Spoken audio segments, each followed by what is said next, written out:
Halo Yotras dan Insan Brilian, apa kabar? Semoga kita masih dalam keadaan sehat. Saya Sabil hari ini akan mengajak teman-teman semua untuk ngobrol tentang time management. Tapi sebelum kita mulai nih, aku akan sharing-sharing ke teman-teman soal Brilian Future Leader Program. Ini saatnya kamu, Insan Brilian, untuk start your potential dan temukan peluang karir sebagai fresh graduate di Bank BRI melalui Brilian Future Leader Program atau BFLP. Bawa semangat mudamu yang kreatif, inovatif, dan kolaboratif. Nah, karena bekerja itu nggak pernah se-fun ini. Informasi lebih lanjut, kamu bisa kunjungi langsung di Instagramnya @duniabrilian atau kunjungi websitenya di e-recruitment.bri.co.id. Nah, kalian nggak cuma bisa dengerin aja, kalian juga bisa tanya langsung kepada pemateri, karena akan ada hadiah untuk penanya yang beruntung, yaitu saldo bergizi senilai Rp200.000 untuk 4 penanya terbaik. Nah, tanpa berlama-lama, kita sambut aja nih dua narasumber yang kece banget pastinya, keren banget, dan pastinya berprestasi di Bank BRI, yaitu ada Mas Rido Apriando, beliau sebagai Marketing Manager, dan Mas Ahmad Noumenta, Auditor. Langsung kita sambut aja. Halo Mas Rido dan Mas Ahmad, apa kabar? Halo Mas Menta, bisa dengar suaraku? Ya, Assalamualaikum warahmatullahi wabarakatuh. Waalaikumsalam. Oke, Mas Rido dan Mas Menta. Mas Menta dan Mas Rido ini salah satu karyawan Bank BRI terbaik nih. Tapi aku sebelumnya pengen ngulik dulu nih untuk Mas Rido dulu deh. Kenapa sih Mas Rido akhirnya memilih berkarir di Bank BRI? Sebenarnya kalau misalkan ditanya tentang kenapa sih kita harus kenapa saya memilih Bank BRI, itu pada waktu awal-awal mulai lulus kuliah ya, zaman-zaman itu sebenarnya banyak sekali referensi yang masuk ke kita, terutama untuk fresh graduate.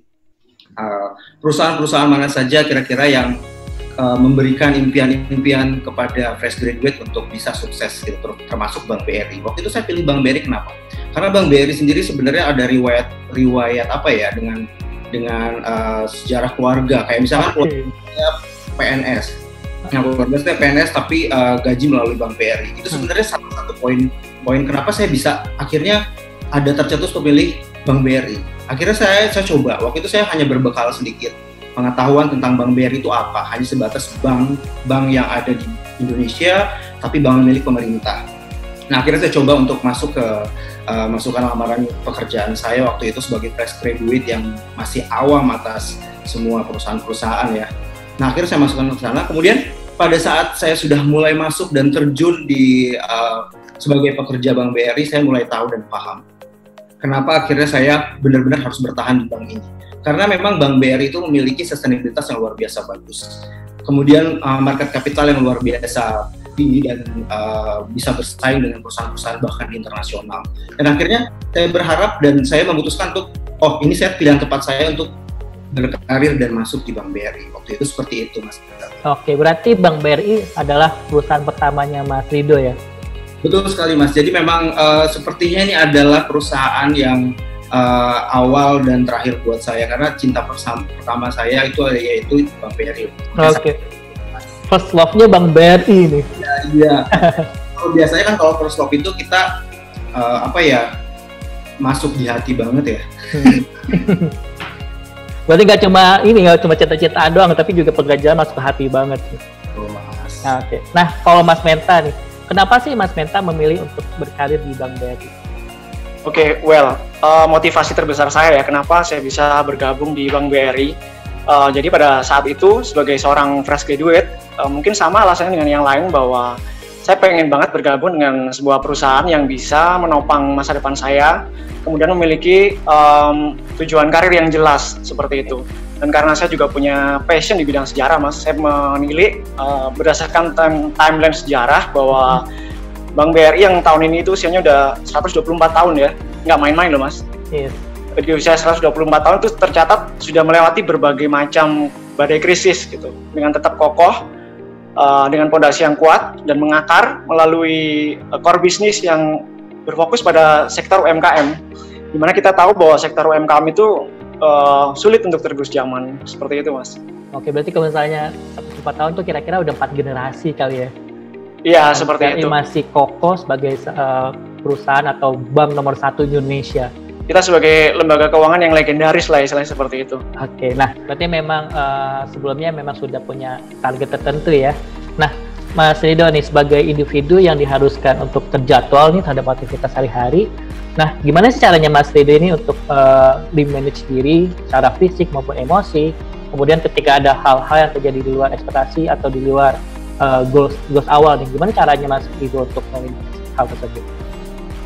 Sebenarnya sih kalau misalkan dalam pekerjaan sehari-hari, kalau kita sudah menguasai pekerjaan kita, otomatis untuk emosi itu bisalah coba kita tahan. Kayak misalnya kita lebih banyak mengenal pekerjaan kita. Dalam hal ini kalau sebagai seorang manajer marketing, saya harus tahu karakter dari RM saya atau relationship manager yang ada di bawah saya seperti apa, person to person. Bukan sebagai seorang bos, tapi sebagai seorang leader. Bagaimana caranya kita mengetahui kapabilitas dari pegawai kita atau mungkin RM yang ada di bawah kita, kemudian apa yang mereka harus kerjakan dan apa yang tidak mereka harus kerjakan. Bahkan kita harus tahu ketika misalkan RM di bawah kita tuh bingung ingin melakukan apa, kita harus tahu apa yang harus mereka kerjakan. Kita sebagai seorang leader harus memberikan contoh, memberikan motivasi sehingga mereka juga bisa jalan, sehingga akhirnya produktivitas mereka juga bagus dan pencapaian kinerja mereka juga bagus. Nah, kalau terkait dengan fisik sendiri itu saya sih selalu mendukung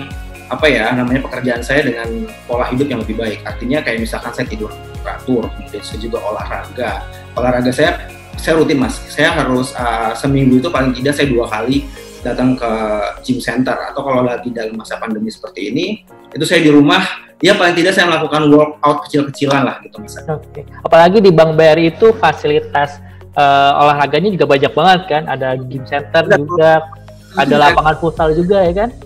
Betul. Nah, oke, kita lanjut ke Mas Nathan nih. Nah, saat menjabat sebagai auditor saat ini, pernah nggak sih Mas Menta ini mengalami beban kerja yang berlebih? Atau gimana sih caranya Mas Menta untuk menyikapi hal tersebut? Sebenarnya bukan beban kerja yang berlebih ya Mas ya, tapi lebih tepatnya kayak macam mandatory activity yang datang secara dalam waktu yang berdekatan gitu. Sering sekali terjadi hal seperti semacam itu, karena kan kita juga apa yang kita lakukan itu bukan sesuatu yang sifatnya reguler aja Mas. Kadang-kadang ada semacam request dari manajemen untuk melakukan audit atau melakukan pengawasan terhadap satu case yang berkembang semacam itu. Oke. Biasanya kalau dari saya pribadi, saya biasanya mulai start from the urgent ya Mas ya. Jadi saya biasakan untuk melakukan arrangement. Jadi mana-mana yang saya anggap itu dikumpulkan lebih cepat. Jadi kita ngefilternya itu berdasarkan waktu pengumpulannya dulu. Yang pertama seperti itu. Kemudian yang kedua baru saya masuk ke bagian-bagian mana yang paling sulit dikerjakan. Karena biasanya ketika di awal itu kita sudah tahu gambaran apa-apa yang ditugaskan, apa-apa tingkat kesulitannya seperti apa, itu biasanya kita udah bisa ngeplot gitu. Waktunya, saya butuh waktu berapa lama, itu udah sepertinya udah langsung secara otomatis atau refleks gitu, terarrange dengan sendirinya. Oke, berarti Mas Menta ini udah punya list-list untuk pekerjaan berarti gitu ya? Iya, saya membiasakan diri untuk membuat list seperti itu Mas. Apalagi mungkin ya, saya tergolong orang yang punya aktivitas juga di luar pekerjaan, dan kita sehari itu kan cuma ada 24 jam Mas. Benar. Sehari cuma ada 24 jam, itu pinter-pinternya kita mengatur waktu bagaimana caranya supaya kita bisa melakukan antara satu kegiatan dengan kegiatan yang lain secara berkesinambungan tanpa mengganggu satu sama yang lain gitu. Terutama mungkin untuk aktivitas pekerjaan ya, karena itu adalah konsekuensi logis yang sudah saya ambil ketika saya bergabung di Bank BRI gitu. Oke. Nah balik lagi, kita udah buat list. Nah gimana sih caranya nih, kan banyak juga nih mungkin insan Brilian atau Yotos sudah punya list nih untuk kerjaannya, tapi nggak efisien dan efektif nih. Nah gimana sih caranya menurut Mas Menta agar list yang kita buat itu secara efisien dan efektif juga?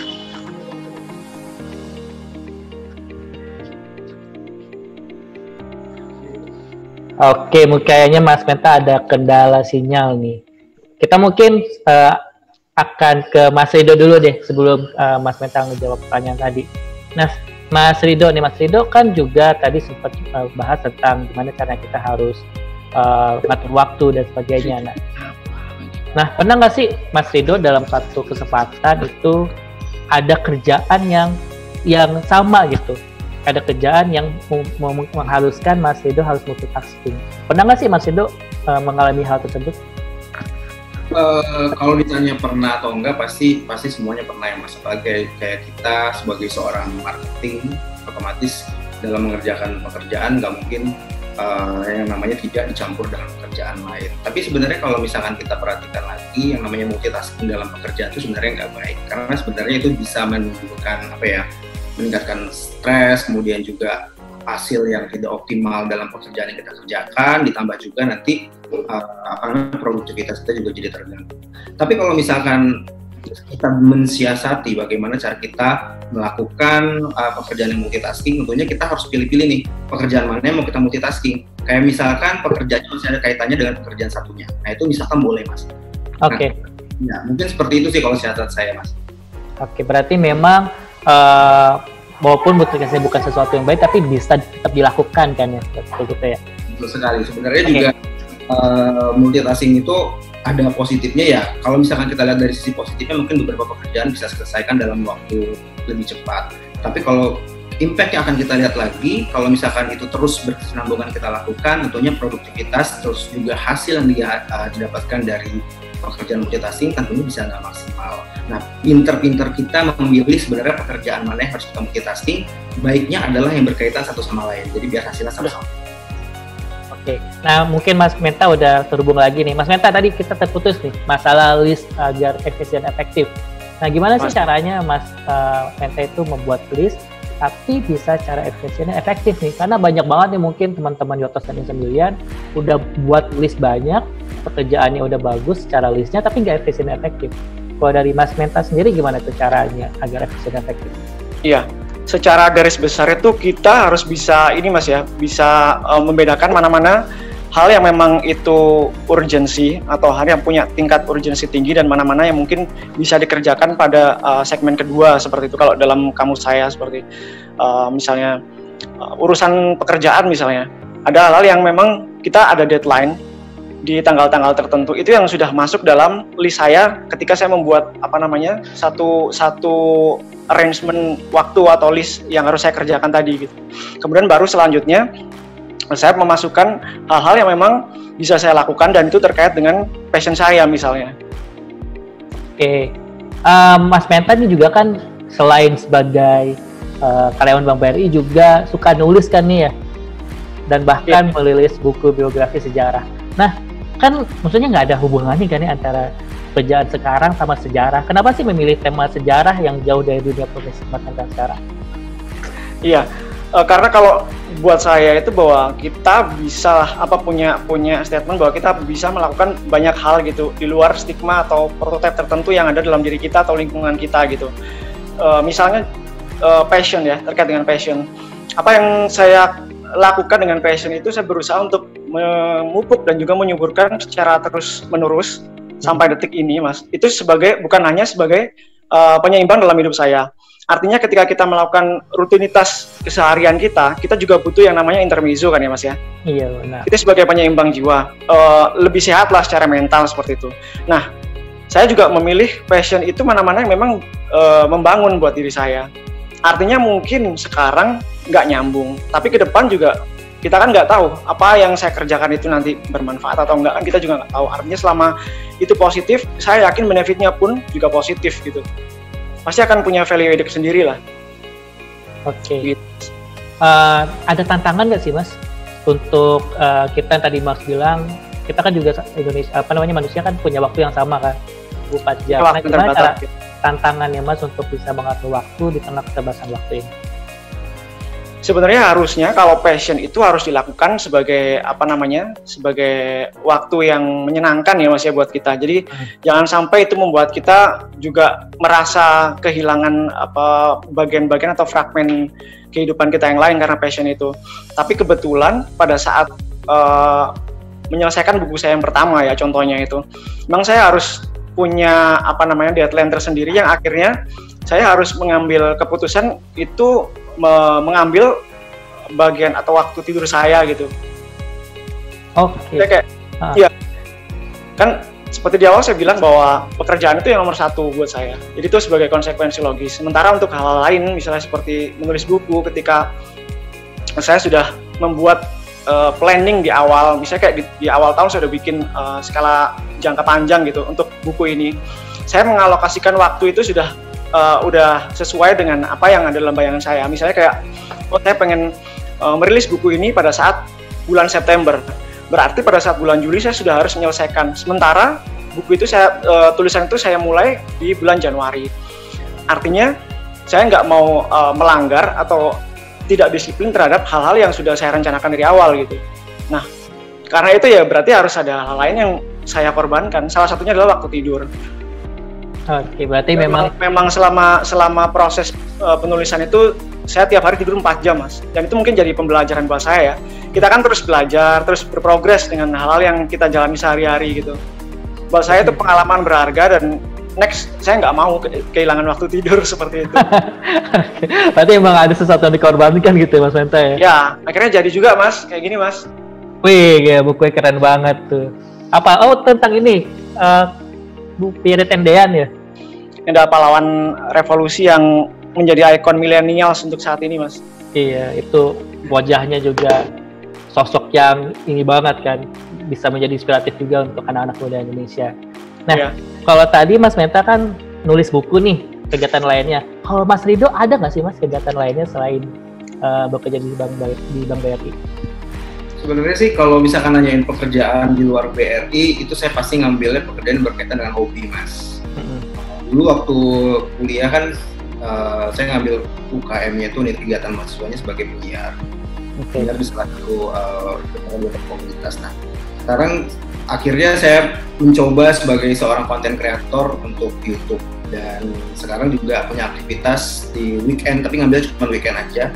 Ini sebagai salah satu host di TV swasta, tapi untuk yang streaming live-nya, Mas. Oke. Nah, nyambung nih, ada pertanyaan juga dari Hadian 1933 untuk Kak Rido nih. Kak Rido, bagaimana membagi waktu antara menjadi bankers, selebgram, YouTubers, dan juga host di TV swasta? Bukankah pekerjaan menjadi bankers itu merupakan full time office hours ya? Yang gimana sih caranya untuk membagi waktu ini? Nah, sebenarnya ini pertanyaan ini banyak banget Mas kalau masuk. Sebenarnya kalau di Instagram orang-orang pada DM itu gimana cara ngebagi waktunya. Nah, kalau misalkan saya sendiri sih tetap yang akan saya utamakan adalah atau main job saya sebagai seorang bankers di BRI. Otomatis bagaimana saya bersikap sebagai seorang profesional bankers pada saat saya menjadi seorang bankers. Paling tidak pas ketika office hour dari hari Senin sampai dengan hari Jumat, saya profesional sebagai seorang banker, sebagai seorang manajer marketing. Bagaimana cara saya sebagai seorang leader dari bawahan saya membawa mereka atau mungkin memberikan motivasi ke bawahan saya untuk semakin produktif, itu pasti akan saya lakukan. Dan ketika saya melakukan itu, saya akan mengesampingkan pekerjaan lain saya yang notabene adalah seorang content creator atau mungkin seorang host. Nah, tapi ketika sudah masuk ke weekend ini adalah me time buat saya. Nah, me time buat saya ini saya jadikan kayak semacam bukan sekedar me time, artinya saya harus mendapatkan sesuatu dari hobi dan kebiasaan saya. Kayak misalkan saya biasa membuat konten, atau mungkin saya biasa ngobrol dengan orang-orang dalam let's say kita sebut kayak talk show atau apa gitu. Nah, ini saya jadikan hobi saya ini sebagai pendapatan lain saya. Jadi saya bekerja itu fun. Jadi selain saya bekerja sebagai seorang bankers di kantor selama 1 minggu penuh atau mungkin dari hari Senin sampai dengan hari Jumat dengan tingkat stres yang luar biasa tinggi, tapi saya memiliki fun dengan pekerjaan lain saya, dan itu saya akan merestart lagi ketika hari Senin. Jadi saya memiliki life balance dengan kehidupan saya itu semasa hadapannya, Mas. Oke, berarti juga ada work life balance juga terhadap kehidupan dan antara Mas Rido sebagai profesional di Bank BRI dengan hobinya tadi ya sebagai YouTubers juga, vlogger, bahkan juga sebagai host di TV swasta. Nah, untuk kita lanjut ke Mas Menta nih. Mas Menta, tadi kan Mas Menta juga nulis buku tentang sejarah. Nah, tadi juga sempat ngebahas tentang kalau misalnya ada yang dikorbankan karena juga menulis buku tapi juga sebagai auditor di Bank BRI. Nah, ada nggak sih Mas tips-tipsnya nih yang akan direncanakan sama Mas Menta biar waktu yang tidur yang di korban itu tuh nggak kejadian lagi. Baik, saya terbiasa masih untuk menentukan tujuan saya secara basic itu di awal. Jadi misalnya kayak setiap hari sebelum saya tidur itu saya sudah memikirkan besok saya mau mengerjakan apa. Misalnya di kantor gitu, saya mau mengerjakan apa, saya mau menyelesaikan yang mana dulu gitu. Terus kemudian setelah pulang dari kantor, misalnya saya mau olahraga berapa jam gitu. Atau setelah itu kemudian saya mau keluar mungkin ngopi-ngopi sebentar lah dengan teman gitu. Itu estimasinya berapa jam. Berikutnya juga kalau misalnya saya mau menyelesaikan tulisan saya misalnya, itu pun juga sudah saya arrange di malam ketika saya sebelum tidur gitu, sehari sebelumnya. Nah berikutnya saya juga mengevaluasi Mas, kira-kira dalam seharian tadi, jadi setelah saya merencanakan untuk besoknya, malam itu saya juga mengevaluasi kira-kira seharian ini tadi saya sudah ngapain aja gitu. Mana-mana hal yang seharusnya tidak saya lakukan, mana-mana yang memang sudah sesuai dengan range saya. Mungkin ya agak terlalu ini ya Mbak ya, terlalu protokoler lah orang kalau mikir gitu. Tapi memang itu sudah terbiasa saya lakukan sejak kecil gitu Mas ya. Sejak remaja saya sudah melakukan arrangement seperti itu. Karena ya basicnya saya dari kecil itu memang terbiasa punya kegiatan-kegiatan di luar sekolah seperti itu. Nah kemudian bagaimana caranya saya bisa mendisiplinkan diri terhadap apa-apa yang sudah saya rencanakan, yaitu ya saya harus bisa membedakan mana-mana hal-hal yang memang itu penting, yang berfaedah, mana-mana yang tidak. Dan saya harus berani mengatakan tidak jika itu memang tuh karena statement sosial atau sosial terhadap lingkungan gitu. Saya harus keluar atau mungkin berkumpul dengan circle yang memang menurut saya toksik atau melakukan hal-hal yang kurang bermanfaat bagi saya. Saya pun juga harus berani menolak gitu. Itu cara saya untuk mendisiplinkan diri. Berarti kurang-kurangin hal-hal yang nggak penting ya berarti ya. Biar waktu kita kepake. Termasuk mungkin maksimal. Oke, Mas Ridho nih ada pertanyaan nih. Sama mungkin gini Mas. Gimana? Oke. Gimana Mas? Ya termasuk diantaranya mungkin kayak penggunaan smartphone Mas ya. Kan orang-orang juga selama ini selalu merujuk pada statement bahwa smartphone itu merupakan salah satu barrier dalam melakukan aktivitas sehari-hari, bikin nggak fokus gitu. Ya iya sih, memang smartphone kadang-kadang bisa menjadi barrier ketika kita melakukan itu menggunakannya sebagai hal yang memang tidak penting gitu. Tapi buat saya pribadi, kalau kita memang bisa menggunakan smartphone itu dengan baik, dia juga akan bisa menjadi mesin yang bisa memberi informasi banyak buat kehidupan kita gitu. Oke, berarti memang harus dimaksimalkan benar nih dalam 1/24 jamnya ya. Kurang-kurangi untuk kegiatan-kegiatan yang nggak penting atau smartphone yang nggak penting, biar waktu kita 24 jam maksimal ya. Betul. Seperti itu Mas. Mas Ridho nih ada pertanyaan lagi nih dari Edwi Aditya. Mas Ridho, dengan beban kerja yang intens, saya sedikit kesulitan untuk melakukan multitasking, sering kehilangan fokus. Adakah metode bekerja yang lain yang lebih produktif dibanding multitasking? Sebenarnya kalau melihat lagi ya, tadi kalau boleh tahu siapa Mas namanya? Namanya Edwi Aditya. Oh, Aditya aja mungkin ya. Kalau misalkan si Aditya ini ngerasa kayaknya gimana sih cara saya supaya bisa optimal dalam melakukan multitasking, itu sebenarnya gampang sih. Kalau misalkan tips buat kamu Aditya sendiri atau mungkin Brilian yang ada di Insan Brilian yang ada dimanapun Anda berada, pastinya itu yang pasti kamu harus pilih jenis pekerjaan yang mana yang harus kamu kerjakan lebih dulu. Jadi kayak semacam kamu harus memprioritaskan mana yang paling harus kamu prioritaskan. Jadi ada urutannya mulai dari yang paling urgent sampai dengan yang paling tidak terlalu urgent. Jadi artinya kalau misalkan kamu mengerjakan pekerjaan sekaligus secara bersamaan, itu yang selesai lebih dulu adalah pekerjaan yang sudah urgent. Tapi yang paling penting juga kamu perlu perhatikan adalah ketika kamu memilih pekerjaan yang multitasking, tadi kamu harus tahu pekerjaan yang harus kamu multitaskingkan itu apakah berkaitan atau enggak, sinkron atau enggak. Kayak misalkan kamu melakukan pekerjaan dalam laptop, kemudian pekerjaan kamu yang satunya itu mengharuskan kamu outdoor. Nah kayak gitu tuh kan nggak mungkin. Artinya pas ketika kamu outdoor terus kamu juga main laptop, itu tuh hal yang tidak mungkin kamu lakukan. Tapi kalau misalkan ketika kamu melakukan pekerjaan yang berhubungan dengan laptop, kemudian ada yang berhubungan dengan internet, atau mungkin ada yang berhubungan dengan email, itu bisa kamu lakukan dalam satu waktu tertentu. Jadi kamu harus fokus memilih mana pekerjaan yang kira-kira bisa kamu lakukan secara bersamaan atau enggak. Kalau misalkan kamu tidak melakukan itu, yang kita takutkan adalah hasil yang didapatkan dari pekerjaan multitasking kamu tadi semuanya malah berantakan. Paling itu Mas. Oke, berarti memang harus direncanakan dengan baik ya Mas. Ya, ini ada pertanyaan lagi dari Fitra Devi untuk Mas Menta. Mas Menta, apa sih dampak positif hobi atau kegiatan Mas Menta di luar BRI untuk aktivitas pekerjaan sehari-hari? Ada nggak sih dampaknya Mas dari hobi Mas Menta terhadap profesional dari Mas Menta? Iya, tadi mungkin sempat saya bahas tentang passion ya Mas ya. Karena saya pribadi memang tergolong orang yang life balancing entusias ya. Jadi orang yang pengen parameter bahagia buat saya itu adalah ketika saya sudah bisa menyeimbangkan hidup saya dan bisa melakukan banyak hal gitu secara berkesinambungan dan seimbang lah, istilahnya seperti itu. Nah, benefitnya tentu kalau secara mental jauh lebih sehat Mas. Apalagi kalau memang itu bisa dilakukan secara serius, dan saya nggak ngomong menghasilkan itu secara finansial ya. Artinya apa-apa yang kita lakukan kemudian itu bisa bermanfaat bagi orang lain dan memiliki value added gitu. Itu buat saya sudah menjadi sebuah kebanggaan tersendiri gitu. Begitu juga sebaliknya, mungkin bukan cuma apa fungsi hobi itu terhadap karir saya, tapi bagaimana pengaruhnya karir saya itu terhadap passion saya ya. Saya balik seperti itu. Jadi seperti gini Mas, buku pertama saya itu adalah berbasis sejarah. Jadi memang kita harus ada penelitian, ada riset, kemudian juga ada wawancara segala macam. Mungkin kalau passion nulis atau kemampuan nulis sudah ada dari kecil ya. Cuma karena memang ini basisnya sejarah, saya perlu ada kemampuan-kemampuan tertentu untuk seperti menggali informasi, wawancara dan sebagainya. Dan itu saya sudah sangat fasih karena di pekerjaan sehari-hari pun juga saya melakukan itu gitu.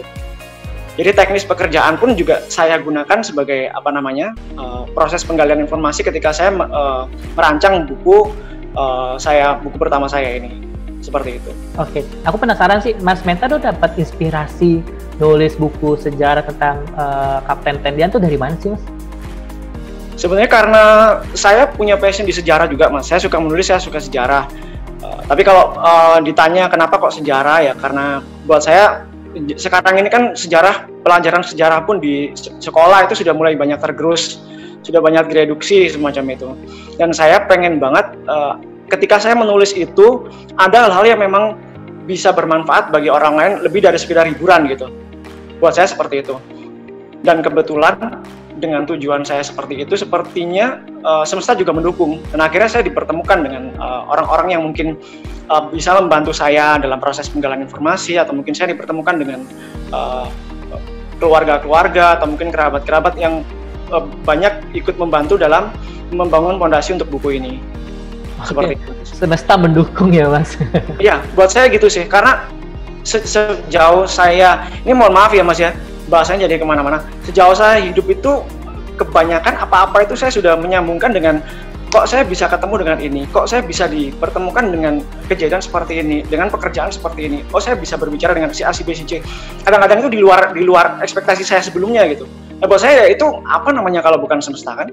Benar-benar. Saya nggak pernah punya kepikiran bahwa saya akan menulis buku sejarah gitu. Apalagi dengan background keseharian saya sebagai seorang bankers gitu, kan kayak aneh gitu. Saya sendiri juga ngerasa aneh, tapi ya memang faktanya bisa terjadi seperti itu. Oke, baik. Nah, Mas Rido nih, pertanyaan sama yang dengan Mas Menta di awal. Ada nggak sih Mas dampak positif dari hobi Mas Rido terhadap pekerjaan Mas Rido secara profesional sehari-hari? Kalau dampak positif dari, maksudnya pekerjaan yang di samping ini Mas Abi? Iya, maksudnya dampak positif dari hobi, dampaknya terhadap kerjaan, ada nggak sih dampak positifnya? Pastinya kalau tanya itu ada ya Mas, dampaknya sangat besar sebenarnya terkait, karena kan pekerjaan sehari-hari sebagai seorang banker, saya adalah manajer marketing.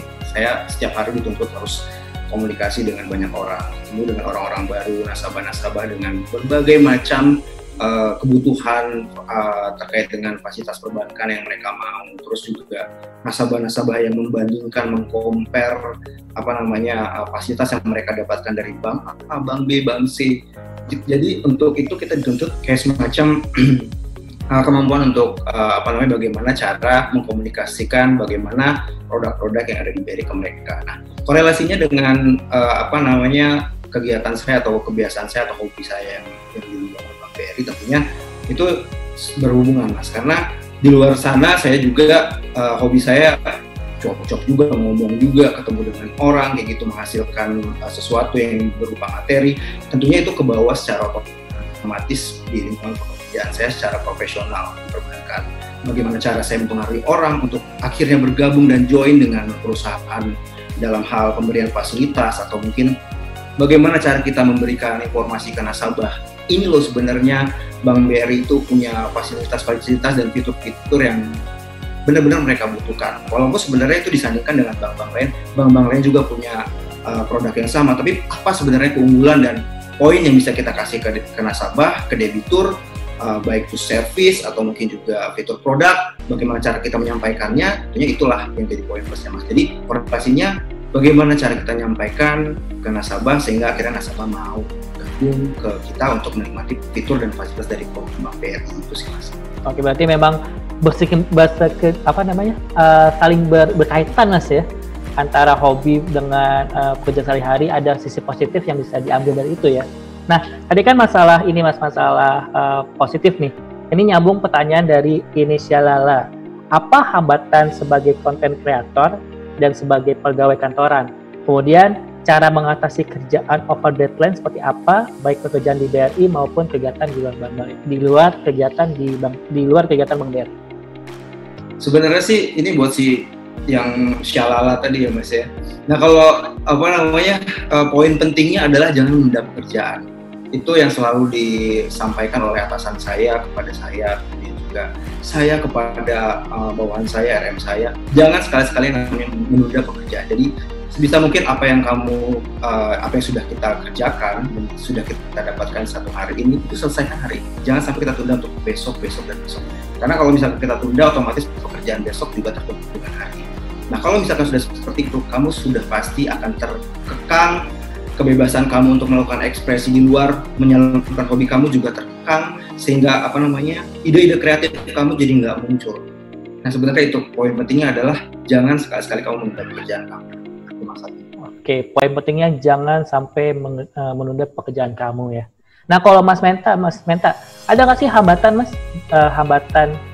Mas Menta nih antara mengerjakan pekerjaan profesional dengan hobi Mas Menta sebagai seorang penulis? Kalau sejauh ini sih karena ya ini mungkin karena saya sudah menemukan ritmenya yang pas ya untuk saat ini, Mas ya. Dan itu mungkin akan terus proses belajar itu akan terus terjadi gitu dalam aktivitas ini. Ya mungkin karena ini sih, Mas, karena konsistensi tadi. Jadi kita mungkin udah punya angan-angan bahwa saya mau melakukan pekerjaan dengan hobi saya ini bisa berjalan secara seimbang tanpa mengganggu antara satu sama yang lain. Tapi kan pada prakteknya juga memang banyak sekali hal-hal yang tidak terduga, misalnya kayak kita ada kesenangan baru, kan biasa kan Mas kayak gitu ya, Mas ya. Hal seperti itu yang akhirnya mengurangi konsistensi kita. Ya namanya manusia kan, kita kan terus belajar ya, Mas ya. Benar, harus artinya belajar. Ya, saya nggak ngerasa bahwa ketika saya sudah menemukan ritme itu saya menjalankannya dengan total, dengan optimal seperti itu, nggak juga. Oke, nah kita udah hampir 40 menit nih Mas Rido dan Mas Menta. Biasanya nih sebelum kita mengakhiri sesi IJ Live Talk ini, kita ada top words nih. Boleh nggak sih dari Mas Menta dulu nih? Ada nggak sih top words untuk Insan Brilian dan Yoters di luar sana? Oke. Mungkin buat Yoters dan juga para millennials baru ya yang baru bergabung juga dengan Young on Top atau mungkin dunia brilian, dari saya adalah unlock your power. Jadi jangan pernah membatasi diri untuk bisa menggali banyak potensi-potensi di luar aktivitas kamu sehari-hari. Dan apalagi jika itu alasannya adalah karena stigma atau prototipe tertentu gitu. Karena buat saya dunia itu akan terus berjalan gitu, dan dunia akan terus mengakomodir orang-orang yang punya banyak talenta seperti itu. Oke, berarti kuncinya unlock your power. Iya, ini sebenarnya ada bahasanya sendiri sih unlock your power ini. Okay. Tapi emang masuk dengan tema kita dan juga dengan background saya juga kan seperti itu. Boleh, mungkin nanti bisa dijadwalkan lagi ya Mas, IG Laptop bareng Mas Menta tentang bahasan Unlock Your Power nih. Iya Mas, ditunggu juga undangan untuk offsetnya Mas ya. Siap. Oke nih, kalau Mas Rido nih gimana Mas Rido? Ada nggak sih top words untuk Yotters dan dunia brilian? Sebenarnya nggak panjang sih Mas. Mungkin ini pesan semua buat generasi brilian ya. Tentunya harus selalu tingkatkan potensi diri kamu agar cepat dapat tercapai kesuksesan apa yang kamu inginkan dan kamu impikan. Karena kenapa? Karena kesuksesan itu bisa akan menginspirasi orang-orang yang ada di sekitar kamu. Jadi kalau semakin kamu menginspirasi mereka, tentunya akan semakin banyak juga orang-orang di sekitar kamu yang ikut menjadi sukses. Seperti itu aja. Baik, keren. Nah, tadi di awal Yotters dan Insan Durian aku sempat sounding untuk penanya terbaik.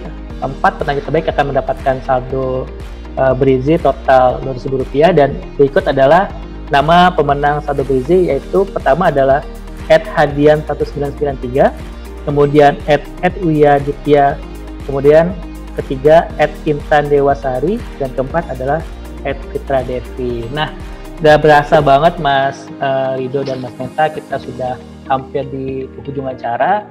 Thank you so much buat Mas Rido dan Mas Menta untuk sharing-sharingnya. Untuk sore kali ini sangat bermanfaat, sangat inspiratif, dan pastinya akan bermanfaat untuk teman-teman Yotters dan Insan Durian. Dan juga semoga dari obrolan ini teman-teman juga dapat manfaatnya Mas ya. Amin. Nah, amin. Kalau misalnya kalian Yotters dan Insan Durian penasaran gimana sih caranya untuk join jadi Insan Durian, untuk start your potential dan temukan peluang karir sebagai fresh graduate di Bank BRI, caranya yaitu dengan mengikuti program Brilliant Future Leaders Program atau BFLP. Nah, bawa semangat mudamu yang kreatif, inovatif, dan kolaboratif. Caranya langsung aja kalian bisa kunjungi langsung di Instagramnya @brilliant atau bisa kunjungi websitenya di a-recruitment.bri.co.id. Sekali lagi terima kasih banget Mas Menta, Mas Rido untuk waktunya. Kita nanti bisa kita schedulein lagi lah buat IG Laptop, atau bisa kita bikin kegiatan-kegiatan lain di lain hari. Beneran ditunggu loh Mas. Siap pasti Mas. Kita tunggu beneran. Oke, baik. Oke, akhir kata saya Sabil dari Young on Top pamit undur diri. Terima kasih untuk waktunya teman-teman, dan terakhir dari saya, kalau bisa sukses di usia muda, kenapa harus menjadi tua? Terima kasih dan see you on top.